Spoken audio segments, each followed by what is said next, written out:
can't buy. It resides between my eyes. Walked through the fire, came out better on the other side. See, life's like a beach if you find the sand. And right now, I feel like 100 grand.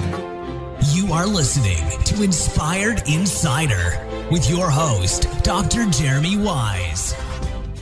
Dr. Jeremy Wise here, founder of InspiredInsider.com, where I talk with inspirational entrepreneurs and leaders. Today is no different. I have Bruce Eckfeldt, and you can check him out at eckfeldt.com. I'm going to spell it for you because it's not so intuitive, but it's ECKFELDT.com. Bruce, I'm going to formally introduce you in a second, but I always like to point out other episodes of the podcast people should check out.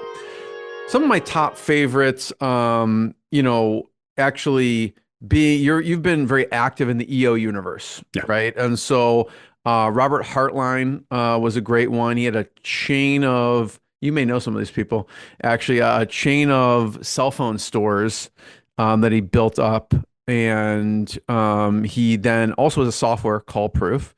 I had Matt Zulk on, who does property management all across Arkansas, Oklahoma, and the surrounding areas there. I had Vern Harnish, who started EO actually and wrote Scaling Up. And I know Bruce is a big fan of Scaling Up and uses the methodologies there. You could check those out and more on InspiredInsider.com. This episode is brought to you by Rise 25.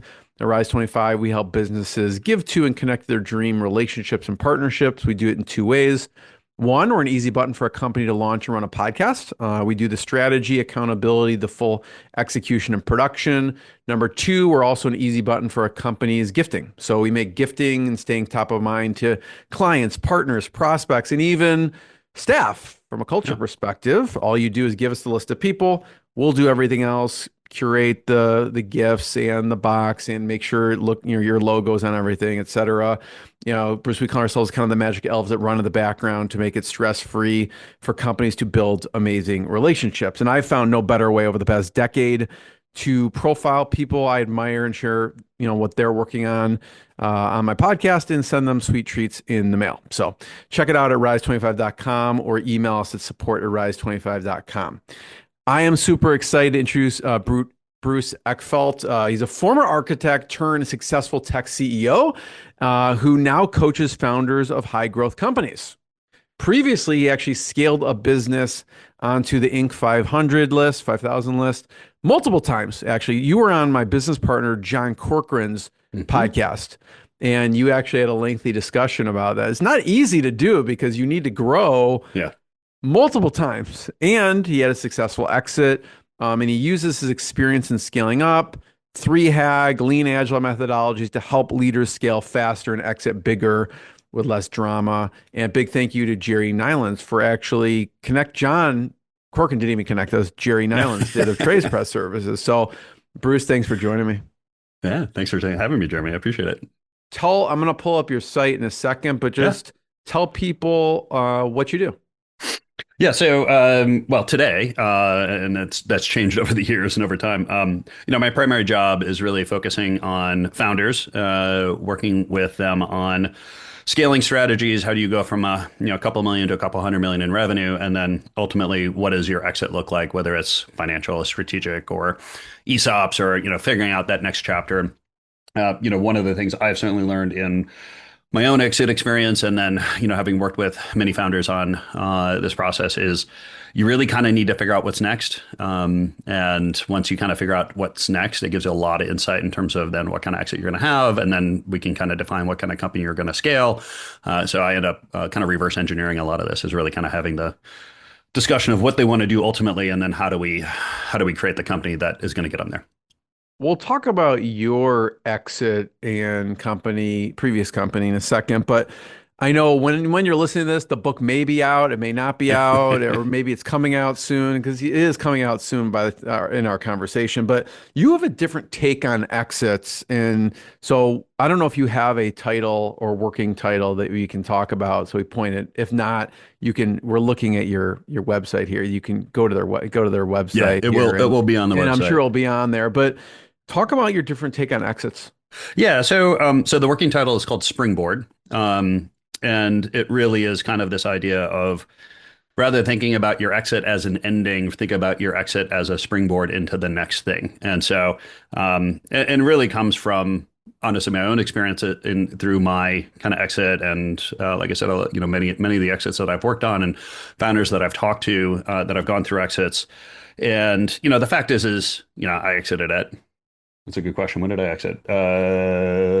40, 39, 38 even maybe. I can't remember. I'd have to do the math again to figure out the dates. But, these are not, and my exit was very, very nice, but it wasn't like I'm not going to work again in the rest of my life kind of thing, right? Like it was an opportunity to cash out. It was an opportunity to kind of change a chapter. And honestly, I think most of the exits are like that. Right. Yes, I've talked to a few people that have had, $100 million exits, and even there, although they're totally financially secure, they don't need to make another dollar, the rest of their lives.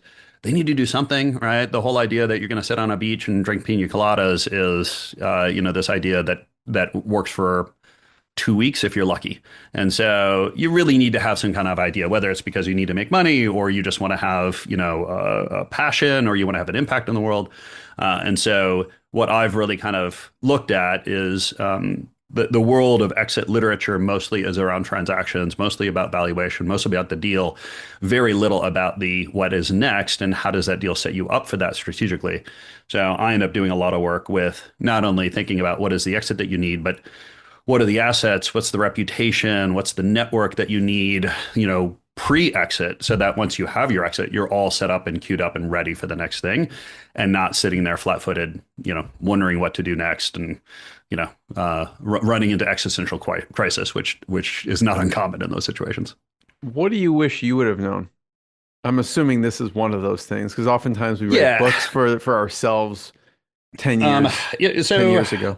Yeah, so I think that the two things that I wish would have played out differently, I wish I would have done differently.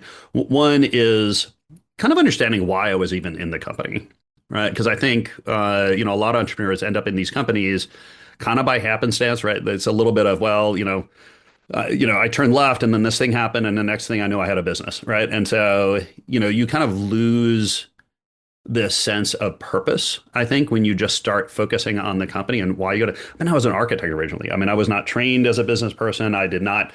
When my mother asked me what I wanted to do when I was young, I said I wanted to be an artist and marry a rich woman. Right, that was my strategy. Right, so I didn't have as a young age. Wow. Yeah, and I was the trained as a fine rich woman artist. actually surprises me. The artist doesn't surprise me.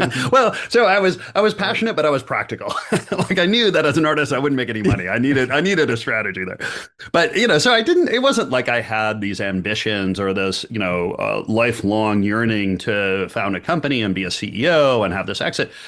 And so as I got into it, I think it would have been much easier for me in kind of figuring out what path I wanted to do, not only how I wanted to exit and what I wanted to do next, but really how I wanted to operate the company, right? And I think a lot of what I ended up in the situation was I had this, really nice company and we had some really great stuff, but not that I wasn't happy, it just wasn't aligned with really my core purpose and, what I was good at and what I really love to do.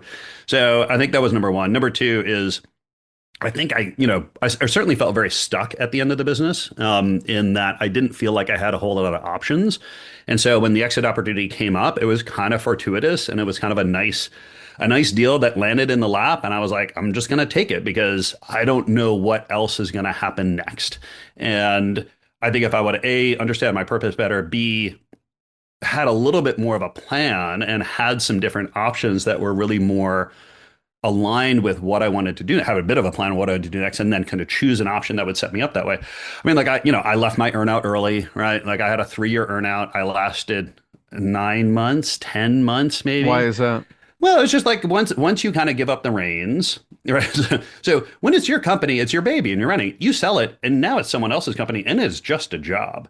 And I realized that, I was getting paid well, but it was like, I don't want this job, right? This is no longer fun. And, I think this happens pretty typically, right? You take these earnouts because you get a better deal, right? You get better valuation, right? They say, oh, great. Yeah, you want this much. Fine. We're going to put it in an earnout. And you're thinking, oh, well, great. Now you forget that you've got to earn that money, right? And that's work that you still have to do. And showing up to work every day when you own the company is one thing. Showing up to work every day when you're someone else's company at that point, that whole psychology changes. And I think that is vastly underappreciated, mostly for, entrepreneurs, and what that really changes in terms of psychology and motivation. And then, of course, it's someone else's company, right? They're going to have decisions. They're going to have control on certain things. And, yeah, you can have the best conversations in the world pre-deal about, oh, what the plans are. We're going to grow it. We're going to do this. Like, we're going to keep the people. We're going to keep the, culture, right? All these things. At the end of the day, like post-transaction, all bets are off, right? Like it's going to be different. And it's not even malicious. I think it's just situational, right? Things change, dynamics change, markets change. You got to make harder decisions. They're going to make decisions differently than you are. And so, I think that whole taking the exit, the terms of the deal end up becoming much more important, or much more important than people think, than just the pure number. And it's hard, you get caught up in the number, you get caught up in the reputation, you're talking to your friends and all like, what do you sell for? What was your valuation? What was the number? How much you make, right? Like you get caught up in that psychology and you forget about what does that actually mean to be, right? I've had funny cases too, where people, agree to non-competes for periods of time. And, I had one client I worked with there, he ended up getting in trouble for mentoring, because the buying company said, well, no, these, work mentoring other companies, even if it wasn't directly competitive, was still violating or potentially violating non-compete. And look, we probably could have gone to court, probably would not get ruled against us, but just dealing with it was a nightmare, right? So it's just, it could take up time, money of actually fighting it. And so you just had to say, fine, had to step back and spent 3 years quiet, hiding, until that non-compete was up. So these are the things that I just find people don't think about, and ends up having a huge amount of impact in terms of really their future happiness, but really the effectiveness of the deal. I want to talk about general advice and mistakes. Okay. You mentioned a couple, right? Maybe being careful on non-compete. I've heard you in other videos talk about being okay with what you get right off the bat, Yep. which you kind of mentioned your earnout. What are some other general, again, we're talking general rules here. Every situation may not apply, but from your experience with yourself and many other people, what are some general rules people should consider with the exit, and maybe some mistakes too? Yeah.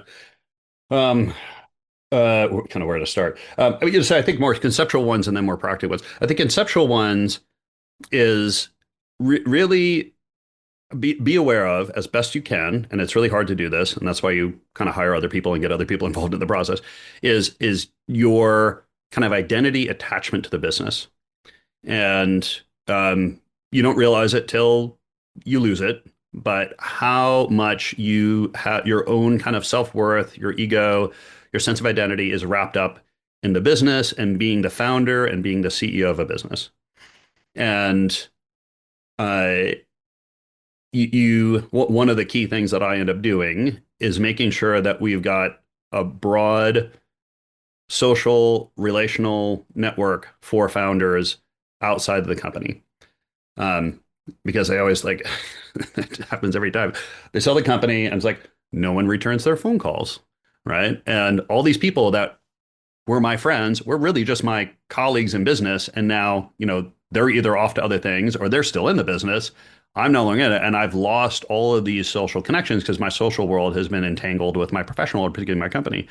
And so I think one is making sure you've developed a robust and well-diversified identity outside of the business. And that's something I would say do sooner rather than later. I think it's something that you can kind of go, it's good to kind of keep in mind going into business and early stage companies, like, okay, how balanced am I? And, we can talk about family and other things too, but people get very focused on the business. So I think that's one area that I end up doing a lot of work in, or ends up becoming quite a bit of an issue. Do people push back on that, like with you, Bruce? Like, that's not going to be a problem for me. I have a lot of friends who, I have various relationships with, or are they like, oh yeah, I get that? Um, so some of this is probably a filter. Like I end up probably working with people that kind of get that. If you really don't get that, you're probably not going to hire me.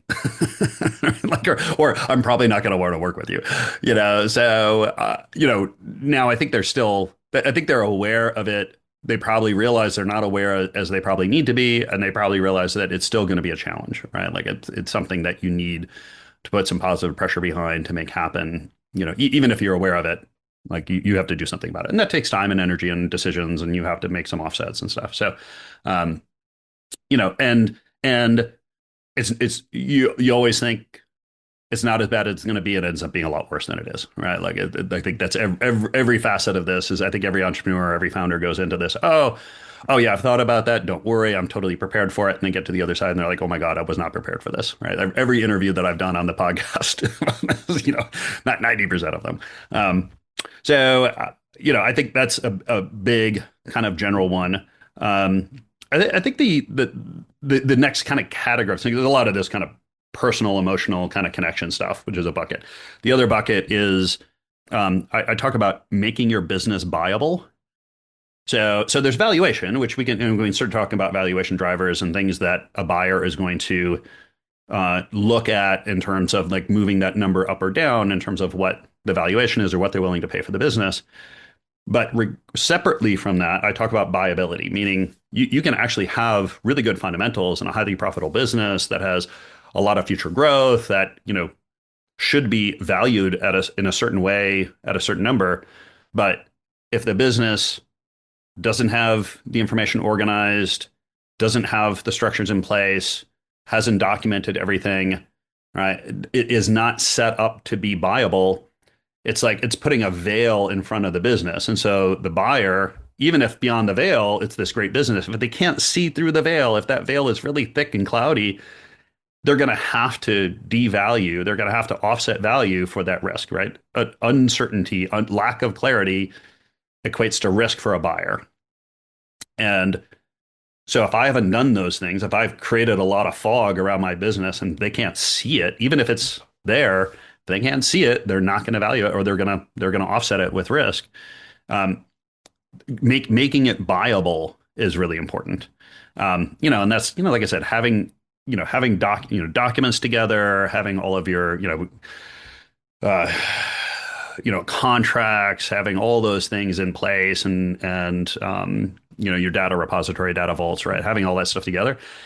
And if you can show up to the beginning of a transaction or beginning of a conversation with a potential buyer with having all that stuff clearly laid out, that buyer is going to be much more likely, A is going to probably give you a much better valuation because they actually see the data, and the transaction is going to go much more smoothly, which is probably the biggest risk in most of the deals that I see. Is like the more time that goes on, the more delays, the more hiccups, right? The less likely a deal is going to happen, and the more likely you're going to, you're going to have risk on the business. You're going to have a downturn. You're going to lose a client. They're going to come back and say, well, I know we wanted to offer you 32 million, but now we're thinking 26, right? Like you're going to lose money. So having that stuff together.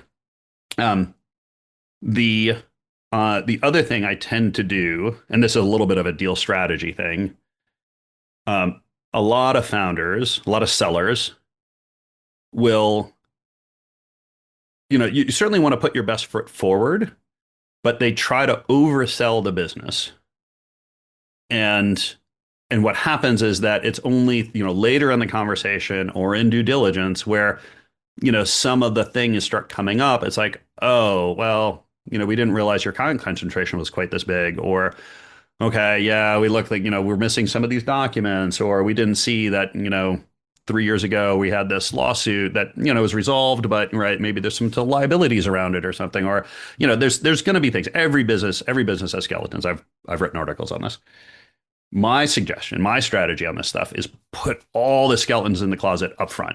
Right? Literally, I like creating a list of all the reasons you shouldn't buy my company. Right? Put them all on the table up front. And that's going to do two things. One, it's going to make it a much more real conversation, right? The buyer is going to be much more aware of the things that they're buying, but more importantly, it's going to build trust, right? Because ultimately that is what drives these transactions. If a buyer trusts that the seller is representing themselves and the business appropriately, they're going to follow through on the deals. If the buyer starts to feel like, okay, when's the next shoe going to drop? When's the next, skeleton going to come out of this closet? That's where they start getting skittish, and either they, they'll kill deals, or they'll just keep bringing down valuations to offset that risk.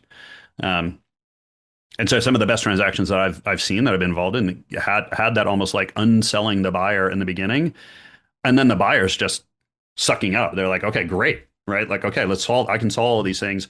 And once they realize there's no other things they need to worry about, they'll push forward with the deal. They'll give you the value. They'll be very clear with things, right? So it's a little bit of reverse psychology, or a little bit of maybe a psychology most buyers aren't used to, or most sellers aren't used to. But I think that's a real game changer in terms of the dynamics of the sale process. What other, I love that because I feel like it's counterintuitive advice, right? Hmm. A little bit. At least I'll phrase it like that. Yeah, What other, so counterintuitive advice we'll say is like just share out all the skeletons up front. Because even if you think of like a dating relationship, it's a it's bit not a counterintuitive. Like you it's don't not a bad necessarily. analogy though. Right. Like Yeah. But you may scare someone off, obviously, but maybe they should be scared off, right? So, um, if you're going to marry them, right? If you're going to do the deal, they're going to find out at some point. That's always my thing. Is they're going to find out sometime. yeah, at what point do you share? Right. So sharing skeletons up front. Yeah. I think also just thinking of your broader relationships beyond the exit. What other things, maybe at this point you don't even consider them counterintuitive, but maybe best practices that most people don't think are best practices in the exit process. So the one that comes to mind is I always try to keep this philosophy, or keep in mind that the seller is the other buyer.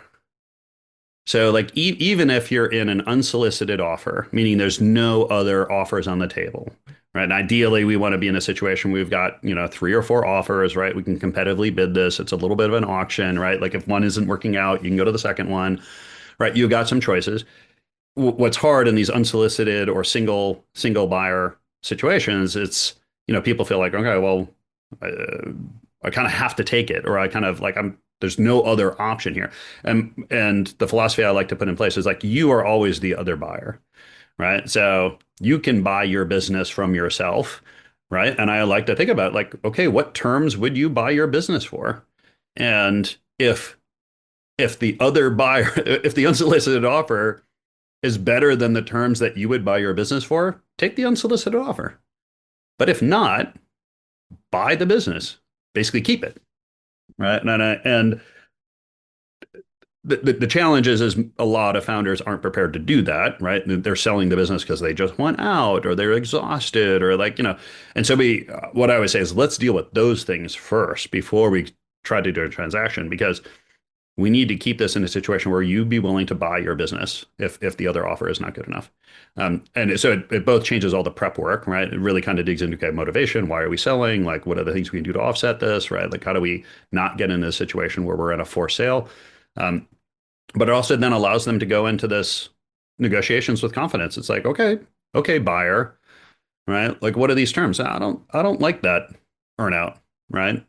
I'm going to take my earnout, which is I'm going to keep the business. Right. So it gives them kind of a psychology of I do have an option, right? Like I am not negotiating against, you know, nothing, right? Like I'm negotiating against keeping it. Bruce, what would you say, or maybe we'll call it the be careful stuff? You mentioned the non-compete. Also mentioned earnout. Are there other things that, from your So, experience, people should be careful about? uh, so the things that typically come up, things that I end up, so I do a lot of post-transaction coaching work too. Is like a earnout coaching where people have sold and they're kind of figure, okay, I got the rest of my money. That's a good niche. I like that. Earnout Yeah, coaching. it's an Totally. interesting one. And it kind of depends on if they still have equity and if they're, managing the business or not managing the business. It gets a little complicated, but it's an interesting situation. The nice thing is that there's typically, the scoreboard's set, right? There's typically terms around, okay, I can make another $10 million if I can get, operating margin to here, if I can get growth to here, if I can get, profits here, right? So I love those things in the sense that, what winning is very defined, and we can hyper focus the work that we're doing to hit those numbers. Now, sometimes the challenge is they don't have they've lost a lot of the decision making and the kind of resources and control element. So we're sometimes having to be a little more scrappy, or we're dealing with limited options in cases. But I think the things that often become problematic. So one is, and let's separate these out a little more formally. So there is deferred payment, which is they say, okay, we're going to value your company at 20 million. We're going to give you 10. We're going to give 10 you cash on signing, which would be nice. We're going to do 5 as a note payment and 5 as an earnout. So 5 and the note payment it's a guaranteed payment, meaning you don't have to do anything to get that money. And it's usually structured, like a 5-year note or quarterly payments or something like that. The challenge there is typically those things are backed, are collateralized by the company. So, as much as you're like, oh, well, it's a note. It's like, all right, well, if the company goes south and the buyers decide to, there's all sorts of things buyers can do. Once you own the company, you move the assets to another place, you start deferring revenues, right? Like they can basically shell the company, and great, they default on the note. And as remedy, you get the company back, but now the company is not worth anything anyway. So I'm always looking at those guaranteed payments. While it looks like a fixed note payment, there's still a significant amount of risk on it, particularly if it's only backed by the assets of the company. Now they can sometimes back it with other assets they have, right? But depending on the company, how sophisticated they are, most times is they're going to run you out of money in court trying to collect on that stuff, then you actually can claw back. So those are the deferred payments. Earnouts are more specifically around if the company performs in certain ways, that you will get additional money. Now, there's 2 versions of this. One is where you're actively involved in the company, like you're in the company in some kind of management, or maybe even stay on as leader, a CEO, and you have some control or some influence potentially over hitting those numbers or not. And usually, I would say you probably don't have as much control, certainly as you would like, oftentimes as you think. But so that money is at risk that way. And if you don't have a management control, then, you're basically an earnout, but it's like, okay, let's see how you do, right? Like you only make money if they hit the numbers. So, there's a lot of risk in those things. The other one that comes up is executive compensation and executive bonus. So if you're going to stay on as CEO, like what are you getting paid for that job? And is it market rate? Is it above market rate? And then is there performance bonuses based on that that kind of go into it? So, in the end, these get a little complicated because it's, well, what am I getting paid at signing? What deferred payments am I getting on a note? What earnouts am I getting, based on company performance, whether or not I'm involved in the company? And then I potentially have an executive compensation package with potential performance bonuses on that. All those things can, figuring out the net present value of all those things and the risk around all those things are difficult. And oftentimes what I find is if you look at like 3 years or 5 years out, depending on these earnouts, where you would be financially at the end of that, say, 5-year period with the deal, getting the cash, getting the payments, getting the earnouts, getting the executive comp, versus if you just kept the company. Sometimes it's not as good. Sometimes just keeping the company is better, right? Because the big challenge is continuing to build equity, right? Like once you sell a company, yes, you may have a 20% stake in it, but your rate in which you're building equity on that 20% stake is much less than when you own the company. And you are probably pulling, if, a successful company, like you're probably pulling, at least a couple $100,000, maybe $1 million in income out of the company as well. So now, you're looking at 5 years, that would be another $5 million in personal income plus the increase in equity. Like doing this math can get a little complicated, but when you do it, like some of these deals may look good on paper in some respects, but consider the option of keeping it sometimes is not as good. Bruce, talk about what are some examples, because like I know with the book and you really focus on what's next before, and we were talking before we hit record, one of the people, they may not sell for 5 years and they're thinking 5 years from now what they're doing next to prepare. What are some examples of what you hear or when you explore what to do next? What are people saying? Yeah. So I'll kind of bucket it into kind of business venture and then non-business venture. The business venture stuff, what becomes interesting is where there's some kind of derivative business opportunity based on the company they're in now that they can start a new company around.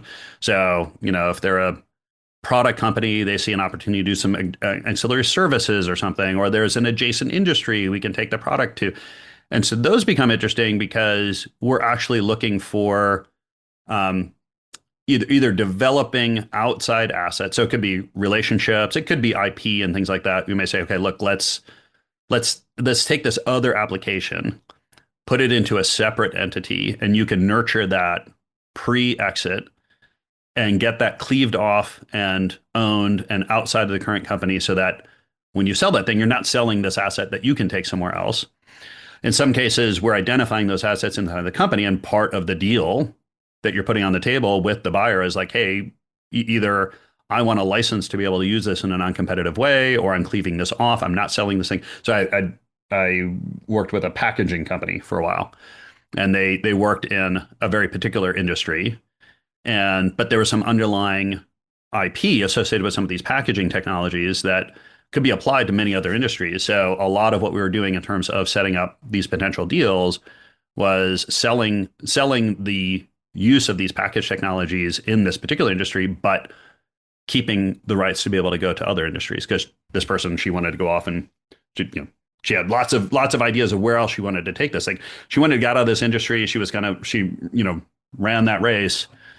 And so we were looking at how do we kind of cleave those things off. So it could be, assets, capabilities. It could be data, right? It could be, just knowledge. It could be building up a knowledge base. It could be building up a network, right? So how do I use the platform I have as CEO, founder, and CEO of a company for the next 3 years to build up a network, a reputation, getting involved in boards, industry organizations, right? Like we can find some really practical things we can do to create assets and values and capabilities that will survive or will be retained post-exit that can be leveraged into the next thing.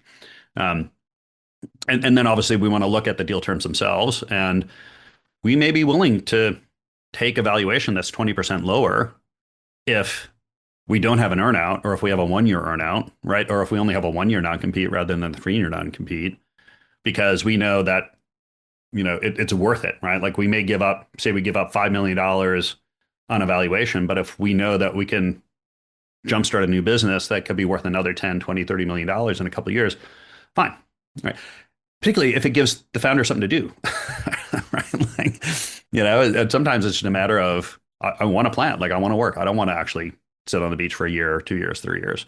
And sometimes their spouses don't want them sitting on the beach for a year, 3 years. I had one story of this founder who was planning an exit, and he had a whole thing. He actually put a deposit on a boat, a sailing ship, because he was like, oh yeah, I want to sail. I want to sail for 6 months across, to Europe and everything. His wife looks at him and says, I don't know who you're going to sail with. You're not sailing with me, right? Like, because the founder's getting this, like, at this vision, I'm going to exit. They don't realize that this doesn't change everyone else's world, right? Everyone else continues to live their lives, right? It's life-changing for you. It's not life-changing for everyone. I love the concept of creating something and like you mentioned, kind of with the licensing. I'm curious, I'm sure all the circumstances are different in that packaging.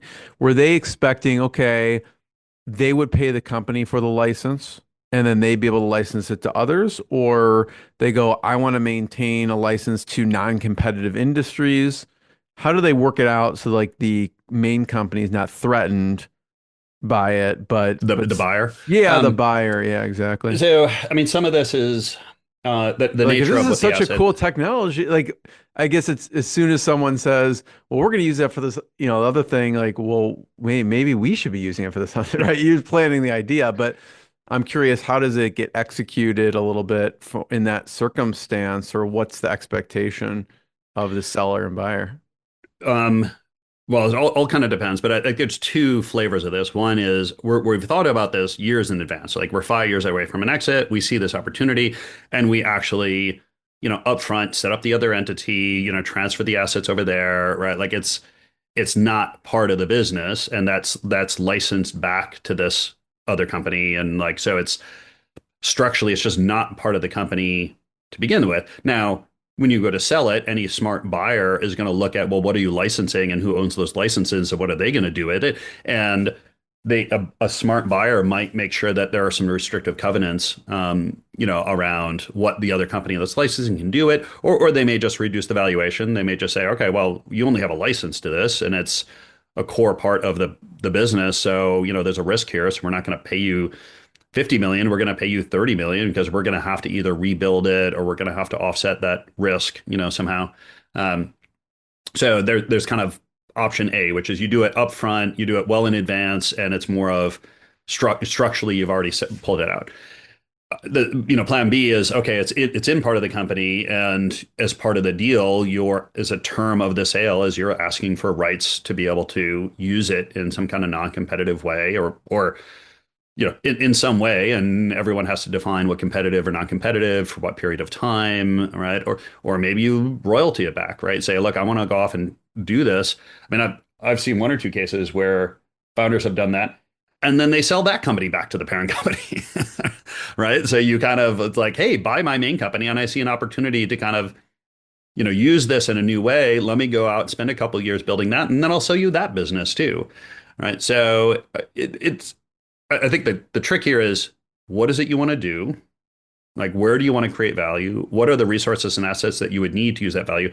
And how could you structure it in a way such that you could economically and sort of business logistics reasonably peel that off and continue to use that in some way? Yeah. And you get into funny ones where you get like personal identity and content and where a business, someone's reputation, like individual reputation, is really tied to the business and what can they do and what can they not do. And yeah, I mean, you've heard of these kind of crazy horror stories of like individuals that kind of lose their ability to in their personal identity in a marketplace because that is branded and it's now part of this new company. So it gets a little dicey when you're dealing with some of the not intangibles and branded stuff, but.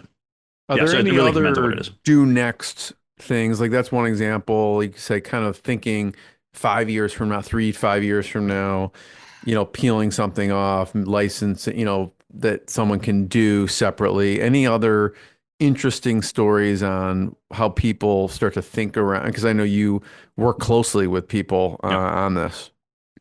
Yeah, I mean, typically there's the financial exit and then there's a strategic exit. On the financial exits, you're right. It's pretty much math, right? Like you're basically saying, hey, here's the business. If we can capitalize it differently, we can put some debt in it. We can, add some more capital. We can grow it in this areas. There's clear opportunities for growth.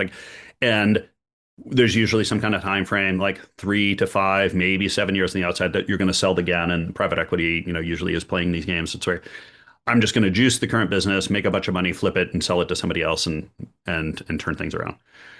There in those cases, it's a pretty. I suggest to founders that that's a pretty surgical. Just like, okay, once you do the deal, if you want to stay on, great. It's a different game, but you're really done as an entrepreneur once you sell. The strategics are where this stuff becomes a little bit more interesting, where the underlying assets and capabilities. And I was involved in one situation where we didn't even know why the buyer was going to buy this company till after we did the sale. And then it sort of came out and we understood, like why they wanted some of these assets and stuff like that. So you never really know. But I think the more that you can try to figure out, not so much what is the value to you, but what is the value to that other business, to the buyer.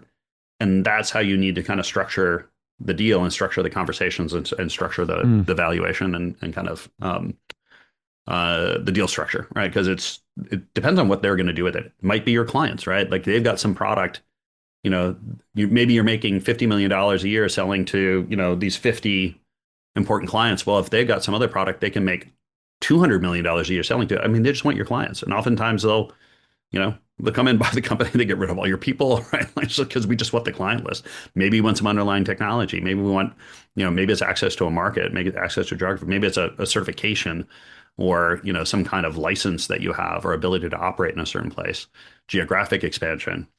So the more you can kind of figure those things out, the more you can kind of understand where the potential deals are. And where are some of these opportunities of like, maybe we don't just sell, maybe we just license, right? Maybe we do a joint venture, right, on this thing to get them into the market. Maybe we really don't need the whole company, or you realize that they're really just buying it for the client. So all right, fine, keep the tech, right? Or keep a license to the tech if that's really not why they're buying things. No, I love that question is what's the value to the other business? Mm-hmm. And there was one example I love to to Yeah. talk about, which is an internet security company. Can you tell people a little bit about that scenario? Yeah, that was a fun one. I mean, so this was I had sold my business and I did a couple of interim COO and CEO roles, and then kind of got more formally into coaching a couple of years after I sold. And one of the first companies that I started working with as a coach at the time was probably 50 people. Yeah, there was 50, 60 people. And I started running strategy sessions. We started doing planning. We started, going through the scaling up, 3Hag. Like I had a couple of different tools at the time. And, I grew with them. They grew with me. We started doing, I remember they did their Series B, Series C, and then ultimately a couple of years ago they did a Series D at 140 million, and 600 people, right?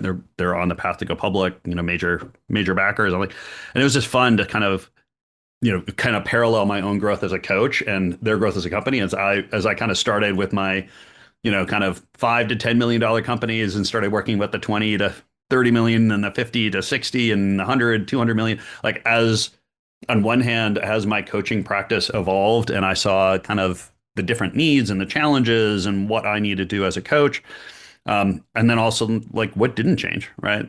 I mean, these companies have the same problems regardless of the size, right? Like, you've got leadership issues, you've got management issues, you've got, how do you set up dashboards? How do you create metrics? How do you focus? How do you set priorities, right? Like, every company struggles without the size. So it's just been funny to see what stayed the same and what's changed. And I'm sure I could have predicted earlier in the process what those things would be over time.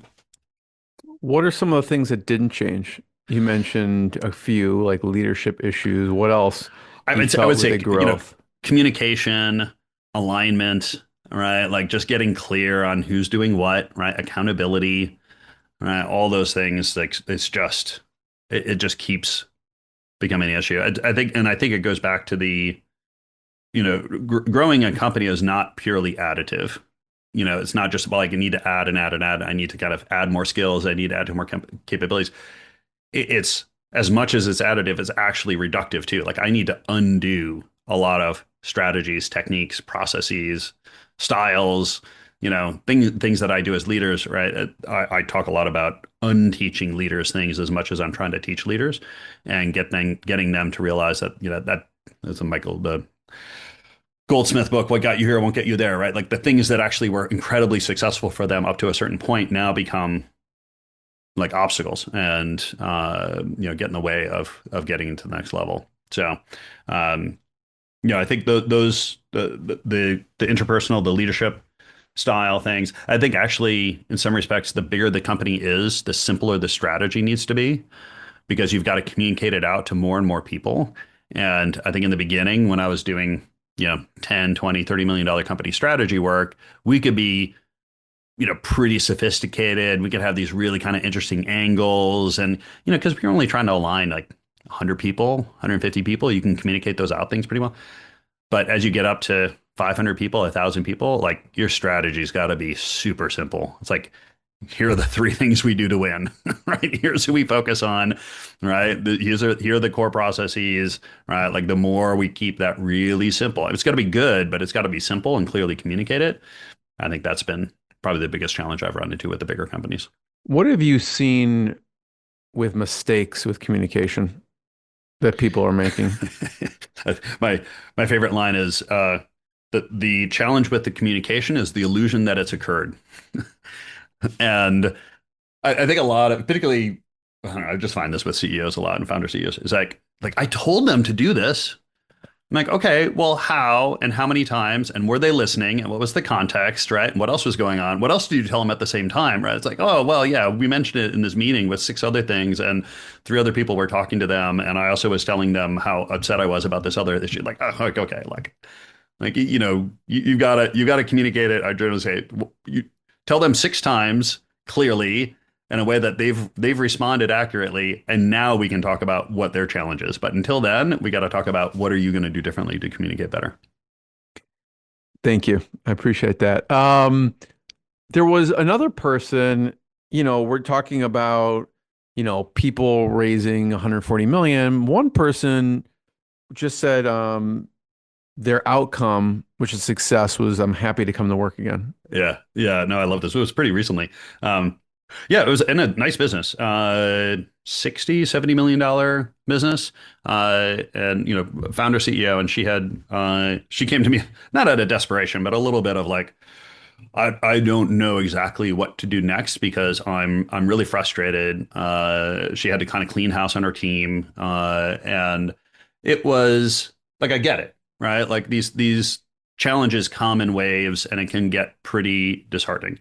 And it's hard even when you see, okay, this is the work that needs to get done. There's clearly a path here. Like we can see success. We know that to kind of go through that emotionally and to feel kind of beat up and bruised. Um, we spent a couple of months just kind of making some changes, getting some better people in, restructuring things a little bit, cleaning up a bit. And within a couple of weeks, she came to me and she's like, I actually like coming to work now. And, for me, like that's the win, right? Like, Was it the just revamping the team, or what do you think? What were some of the things that, I mean, I'm sure it wasn't one thing. yeah, so I think it's a little bit of framing, it's a little bit of just like this is entrepreneurship and this is being a CEO, right? And there's nothing surprising here. And yes, it's hard. And yes, these are difficult decisions and difficult conversations and difficult things to go through.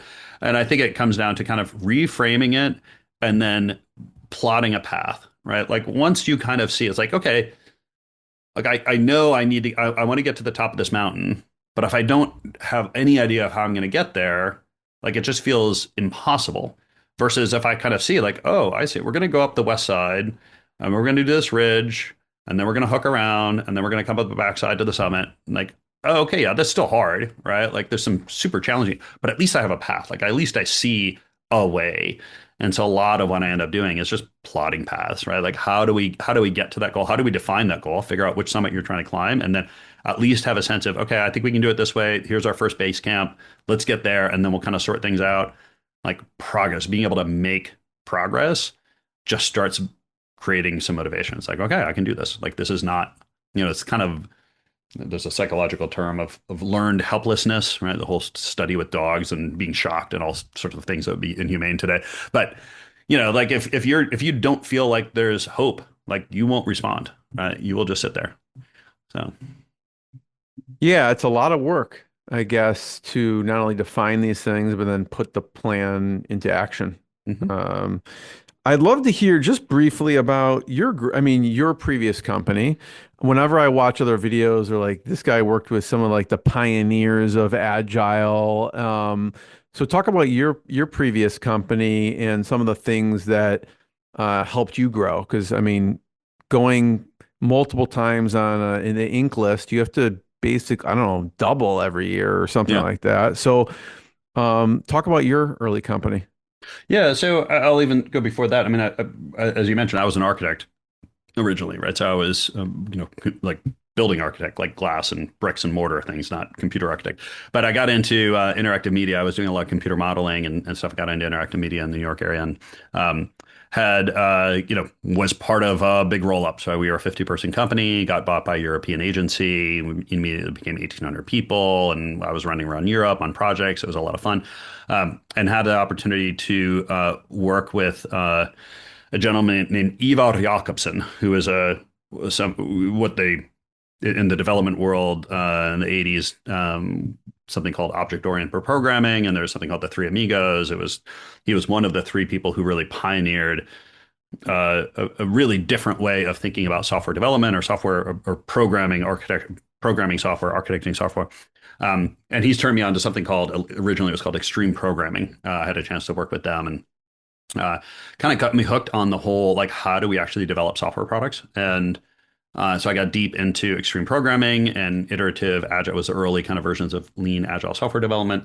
And so we started the software development company really as a way to do some projects. We had an opportunity to work with some companies on developing software systems. And I was very intrigued with this idea of highly iterative, customer feedback driven software development, which, in the beginning, at the time, people extreme programming, like we were jumping out of planes with laptops or something, right? It was poorly labeled, but it was a really different way of thinking about the process, and not only about software, about the whole kind of product development and business development that's fueled all the lean startups and everything that And so we kind of got into it accidentally, all right? And we had a project that led to another project, and led to another project, and pretty soon I realized, okay, we got a company, we started hiring people, and that led to a new project, right? So it was kind of a snowball thing. And actually, one of the things I actually give us credit for is actually not growing as fast as we could have, and being reasonably disciplined about, like, I don't think I ever worked a weekend in my company, which is a little unheard of, I think, for, growth companies like that. And it was just because we had some principles around, let's stay really focused. When we're at work, we're going to be really focused. When we're not at work, go recover, spend time with the family, do other things. And I think that served us well. And, we had some pretty big setbacks. We lost big clients. We had to kind of rebuild things. But it was being clear on, like, where were we generating value and how could we continue to stay focused on that. The other thing too, and one of the reasons I sold it is, we were early, right? And we could see, the rates that we were charging were kind of going down. The cost of our developers were going up. I saw these lines converging at some point. And so you realize, as an earlier stage company, like, things mature, and there's probably either we're going to have to really grow, or, I decided to tap out, in the sense of, like, I didn't want to do that big roll up. I didn't want to be a 5,000 person company, and was happy turning over the reins to focus on other things that I wanted to do. And that was a personal choice. Right? And a lot of the challenges in these decisions are like, okay, what really is important, and deciding what paths you want to go down on those things. Bruce, I have one last question. I know we have a couple minutes. I do want to point people to your website. If you checked out the video, it's eckfeldt.com, eckfeldt.com. He does have a assessment that he can share with you. And I always learn a lot by listening to you. And even before this call is a good excuse for me to do like 5 hours of just listening to your lessons.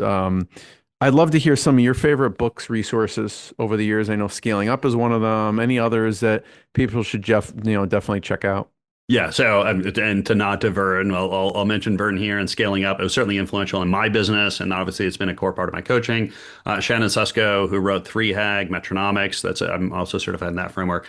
They both have amazing tool sets and have done amazing work, and hugely helpful for businesses. So I always recommend those. For me personally, I think The Goal, Eli Goldratt, and I pretty much give that to all of my give that to all of my CEOs. Right, it's just kind of like core reading, just the philosophy of systems, sort of systems thinking and bottlenecks and root cause analysis. To Sell is Human. Dan Pink is another one that I give to a lot of my CEOs, because I think that the whole selling, selling is huge for growth companies, and if you don't have a good mindset around selling, that can be a challenge. Goldsmith, What Got You Here Won't Get You There, is a good one, just in terms of understanding leadership and growth and unlearning. Right, like I do a lot, like really focus on, like, how do we get rid of strategies that are actually going to hold you back. I'm looking at what other ones I have right here. Those are the main. Blue Ocean Strategy. I think that's kind of a core one, and really understanding differentiation and how do you create differentiation in the market. And I use that a lot with the businesses that I work with. What else is there? Those are the main ones. Annie Duke, Thinking in Bets. It's another one I reference a lot. Business is poker, not chess. So love it. Bruce, thank you so much. I really appreciate it. Everyone check out Eckfeldt.com to learn more, and we'll see everyone next time. Bruce, thanks so much. Thanks, Jeremy. What I got, you can't buy. It resides between my eyes. Walked through the fire, came out better on the other side. See, life's like a beach if you find the sailing right now. I'm feeling like 100 grand.